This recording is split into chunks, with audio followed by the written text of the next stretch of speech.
Nangangasim ako mga beshi, tapos maalala ko, meron pa pala kaming cornet galing sa Pilipinas. Pasalubong ito kay Sir. Malapit na naming maubos ng mga aking alaga. Meron pa palang tira, kaya ubusin ko na. Kain tayo. Nagigigil ako. Nangangasim talaga ako, bongga. Nagtira ako ng konti para sa aking alagang bunso. Gustong gusto niya yan. Crunchy corn daw. Tapos, ang sukang ilalagay ko ay balsamic vinegar. Naku, ang sarap nito, promise. Parang sukang Iloko ba? Alam nyo yon, yung mga local vinegar. Naglalaway ako ng bonggang-bongga. Naku, kung maaamoy nyo lang ang bango-bango ng suka. Ay, nakakalaway. Ayan o.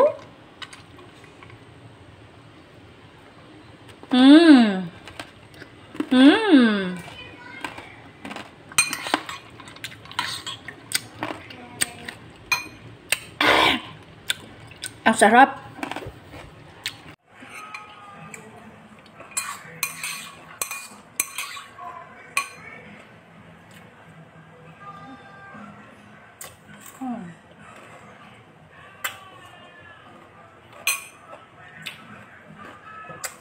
Ang sarap ng suka. Ang sarap. Nangangasim talaga ako. Ang sarap. Reraglahin na siguro ako kasi naghahanap na ako ng maasim. Hindi naman ako laging ganito. Minsanan lang talaga. Pero kapag talagang ginusto ko, talagang hahanapin ko yan at kakainin ko.